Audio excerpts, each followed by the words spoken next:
Good morning students. पिछले video में हम लोगों ने दो रस पढ़ा था। ठीक है बच्चों, पहला हम लोग ने देखा था श्रृंगार रस और दूसरा करुण रस था। करुण रस में बच्चों ये एक और उदाहरण लिख लीजिए। मणि खोए भुजंग सी जननी, फंसा पटक रही थी शीश, अंधी आज बनाकर मुझको, किया न्याय तुमने जगदीश। और एक और उदाहरण है ब्रज के बिहरी लोग दुखारे। ये बच्चों इसलिए हम और उदाहरण आपको बता दे रहे हैं, एग्जाम में उदाहरण दिया रहता और पूछा जाता है कि कौन सा रस है, तो आपको जब मालूम रहेगा तभी आप बता पाएंगे। तो फेयर कॉपी में इन दो और रसों को आप लिख लीजिएगा। ठीक है बच्चों, अब हम लोग पढ़ेंगे हास्य रस।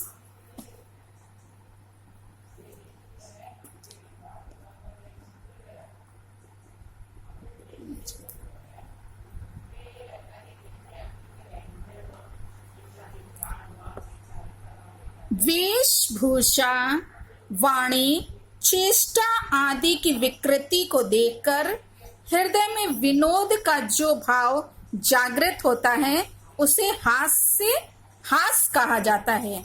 यही हास विभाव, अनुभाव तथा संचारी भाव से पुष्ट होकर हास्य रस में परिणत हो जाता है। ये बच्चों आप लोग अपने फेयर कॉपी में लिख लीजिएगा। ये परिभाषा आप सब जानते हैं। जब हम लोग किसी को विचित्र वेशभूषा में देखते हैं, अजीब सा कपड़ा पहने रहता है, तो हम लोग को देख करके हंसी आ जाती है, या किसी की आवाज ऐसी होती है कि जिसको सुन करके हमें क्या हंसी आती है, या किसी की विकृत आकृति को देख करके, मतलब कि वो बहुत या तो बहुत लंबा होगा या बहुत मोटा होगा या बहुत दुबला होगा, तो हम लोग एक दूसरे को दिखा करके हंसते हैं कि अरे उसको तो देखो है कैसा कपड़ा पहना, कैसा दिख रहा है ये। तो ये सब जो भाव जो है, जो हंसी का, जो विनोद का जो भाव जागृत होता है हृदय में, उसे क्या कहा जाता है? हास कहा जाता है। और यही हास जब क्या होता है, विभाव, अनुभव तथा संचारी भाव से पुष्ट हो जाता है तो हास्य रस में परिणत हो जाता है। इसका स्थायी भाव क्या है? हास है। दूसरा पॉइंट है बच्चों आलंबन विभाव। विकृत वेशभूषा, आकार एवं चेष्टाएं उसके अंतर्गत आती। उद्दीपन विभाव, आलंबन की अनोखी आकृति, बातचीत, चेष्टाएं आदि। अनुभाव, आश्रय की मुस्कान, नेत्रों का मिचमिचाना एवं अट्ठास यानी हंसी। संचारी भाव, हर्ष, आलस्य, निद्रा, चपलता, कंपन, उत्सुकता आदि। ये सब क्या है? हास्य रस के अंग हैं, जिसके द्वारा हास्य क्या रस में परिणत होता कोई भी कविता। उदाहरण देखिए, विंध्य के वासी यानी विंध्याचल पर्वत पर निवास करने वाले। उदासी, उदास हैं, तपोव्रतधारी, जो तप करने वाले, जो वहां पे साधु सन्यासी है, वो सब उदास हैं। महाबिनु नारी दुखारे, वो नारी के बिना दुखी हैं। क्यों उदास बैठे हैं, क्यों दुखी हैं? क्योंकि उनके पास क्या है? स्त्रियां नहीं है। गौतम तिये तरी तुलसी सो कथा सुनी। तुलसीदास द्वारा जो है गौतम ऋषि की पत्नी की यानी अहिल्या की कथा को सुन करके मुनि वृंद, जो मुनियों का जो समूह है, वो क्या है? प्रसन्न हो रहा, सुखी, सुख का अनुभव वो लोग कर रहे हैं। हुए सिला सब चंद्रमुखी, परसी पद मंजुल कंज तिहारे। वो क्यों खुश है? क्योंकि वो कथा सुनते हैं, उन्हें पता है, मालूम होता है कि ये ऋषि जो हैं, गौतम ऋषि अपनी पत्नी को श्राप दिए थे ना। ये कहानी बच्चों अहिल्या और गौतम की यूट्यूब पे है। आप लोग उसको डिटेल में जानना चाहेंगे तो उस स्टोरी को आप सुनिएगा, बहुत अच्छी स्टोरी है। तो वो उसी से संबंधित ये श्लोक है, एक बार उस स्टोरी को जरूर सुन लीजिएगा। तो ये जो जब इनके श्री राम जी के कदम चरण कमल जो है वो उन शिला पर जब स्पर्श करते हैं, तब ये जो गौतम ऋषि की जो पत्नी है, जो पत्थर श्राप के कारण पत्थर बन गई थी, वो क्या हो जाती है, फिर से स्त्री रूप में आ जाती हैं। तो यहाँ पर भी ये जितने विंध्याचल पर्वत पर निवास करने वाले जो साधु सन्यासी हैं, वो सब प्रसन्न हो रहे हैं कि ये लिखा है ना कि किन्हीं भली रघुनायक जो करुणा करी कानन को पंग उधारे। करुणा करके, दया करके जब रघुनायक यानी जो श्री रामचंद्र हैं वो कानन यानी वन में आएंगे, तो उनके पैर जो हैं वो किस पे, पत्थरों, शिला यानी पत्थर, पत्थर पर पड़ेंगे तो वो सब क्या हो जाएंगे, चंद्रमुखी स्त्री के रूप में वो बदल जाएंगी। ये सोच करके वो सब क्या है, ये जब उनके पैर जो हैं, जो सुंदर पग हैं, वो उस पर शिला पर पड़ेंगे तो वो सब क्या हो जाएंगे, चंद्रमुखी स्त्रियां बन जाएंगी। तो ये सोच करके ही वो सुख का अनुभव कर रहे हैं। तो इसलिए यहाँ हाथ से रस है, क्योंकि कहा जाता है कि ऋषि मुनि जो होते हैं वो क्या होते हैं, साधु सन्यासी, ये सब जो है मोह माया क्रोध ये सब से क्या होते हैं, दूर पाए जाते हैं। किंतु यहाँ पे ये स्त्रियों के बिना क्या है, दुखी हैं। जबकि ये कहा जाता है कि ये इनकी पत्नियां नहीं होती, ये सब क्या है, उन सब का त्याग करके वो साधु सन्यासी बनने के लिए चले जाते हैं। जब लेकिन यहाँ पे क्या है, वो स्त्रियों के बिना दुखी बताया। तो यहाँ पे हास्य का भाव यहाँ पे हो रहा है। तो देखिए इसमें स्पष्टीकरण में क्या दिया है, इस क्षण में स्थायी भाव हास्य, रामचंद्र जी आलंबन है, गौतम की स्त्री का उद्धार उद्दीपन है। उन्होंने गौतम ऋषि की स्त्री का क्या किया था, उद्धार किया था। मुनियों की कथा आदि सुनना क्या है, अनुभव है, तथा हर्ष उत्सुकता चपलता आदि संचारी भाव है। इसमें हास्य रस का आश्रय पाठक है, तथा आलंबन क्या है, विंध्याचल के उदास वासी हैं। तो ये बच्चों आप लोग हास्य रस का उदाहरण लर्न कर लीजिएगा और अपनी फेयर कॉपी में इसको लिख लीजिएगा और स्पष्टीकरण भी लिख लीजिएगा, क्योंकि पूछा जाता है स्पष्टीकरण, इसको स्पष्ट कीजिए। बच्चों एक और उदाहरण है हास्य रस का, उसको भी आप लोग ये नोट कर लीजिए। हंसी हंसी भाजे देखी दुल्ह दिगंबर को, पाहुनी जे आवे हिमालय के उत्साह में, कहे पद्माकर सुकाहू सो कहे को कहा, जे जहां देखे सो हंसे तहां राह में।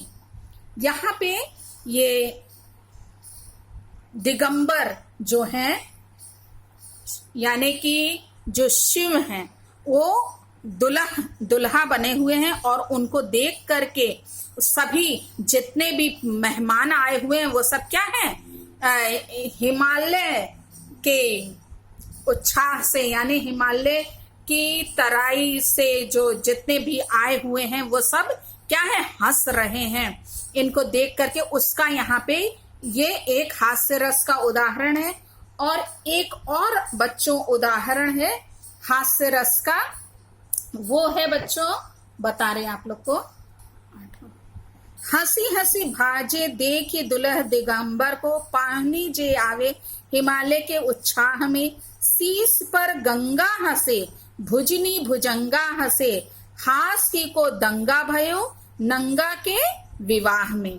यहाँ पे नंगा के विवाह में आप सब जानते हैं जो शंकर जी हैं वो कैसे रहते हैं, वस्त्र वो धारण नहीं करते, नंगे रहते हैं। तो उनके विवाह में क्या हुआ, हंसी को लेकर के क्या हो गया, दंगा हो गया। क्योंकि क्या है, जितने भी हिमालय के उत्साह से आए हुए मेहमान थे वो सब इनको देख देख करके क्या हंसते हैं, क्योंकि लिखा है शीश पर गंगा से, उनके सिर पर क्या है, गंगा विराजमान है, वो भी हंस रही है। भुजनी भुजंगा से, और भुजाओं में जो सर्प है, भुजंग जो है वो भी क्या है, हंस रहे हैं।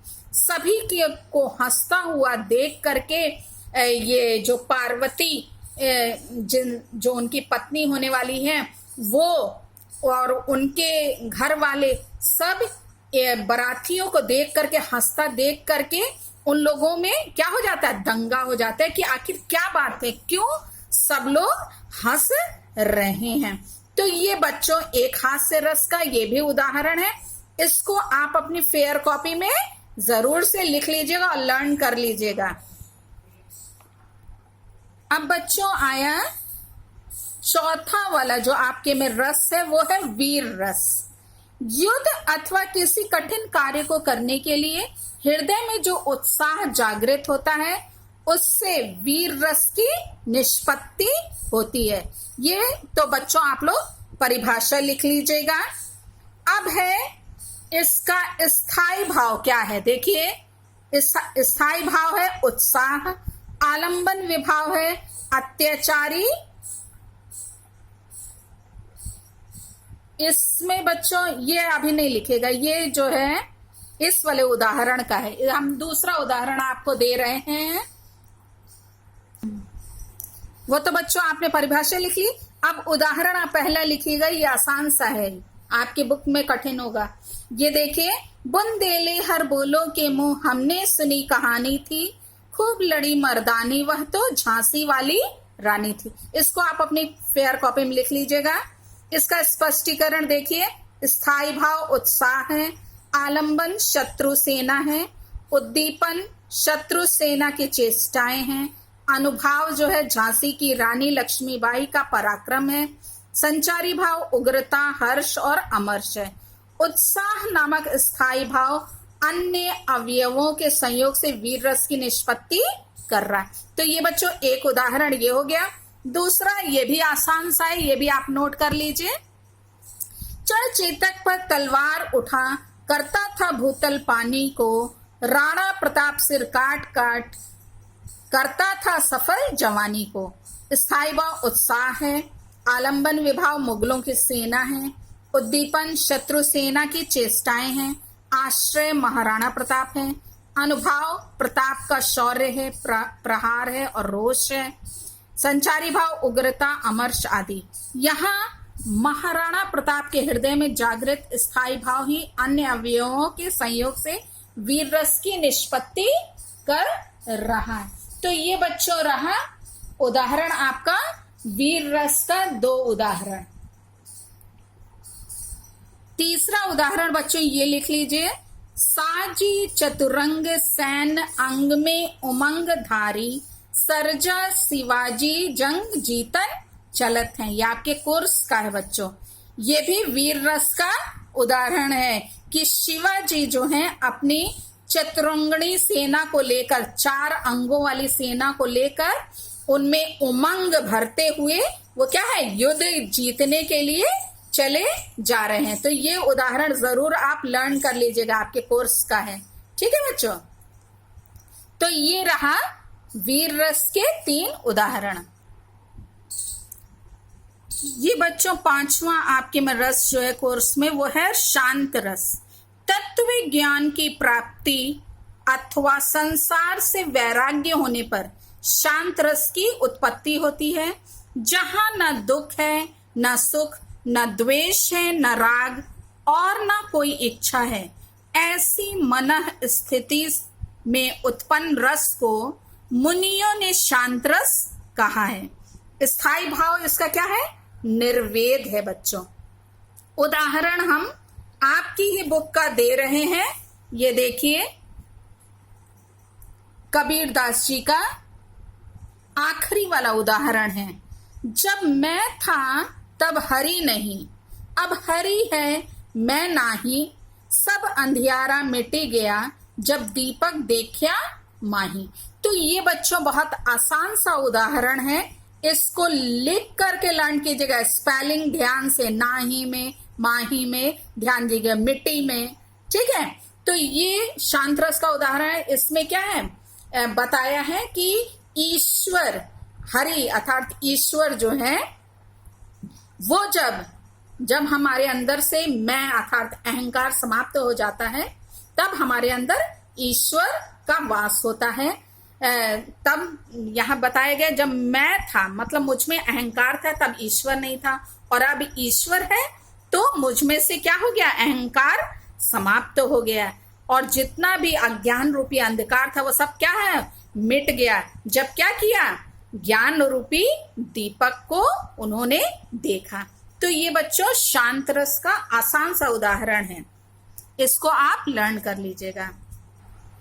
बच्चों ये जो संत कबीर जी की साखी है ना, वो सभी करीब करीब क्या है, शांत रस के उदाहरण है।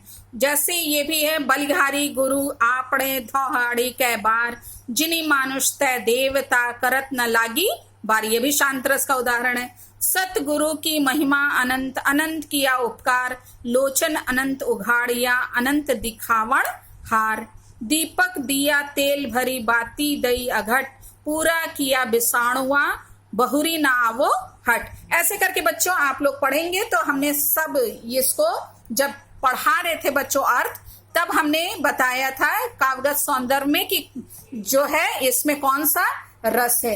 तो ये सब क्या है बच्चों, शांत रस के उदाहरण, कोई भी आप इसमें से लर्न कर सकते हैं एग्जाम के लिए। तो इस प्रकार बच्चों आपके जो सामान्य हिंदी वाले बच्चे हैं उन सभी के लिए केवल ये 5 रस आपके कोर्स में है। इन 5 रसों की परिभाषा उदाहरण सहित और स्पष्टीकरण के साथ आप अपनी फेयर कॉपी में लिख लीजिएगा बच्चों, ठीक है। Thank you.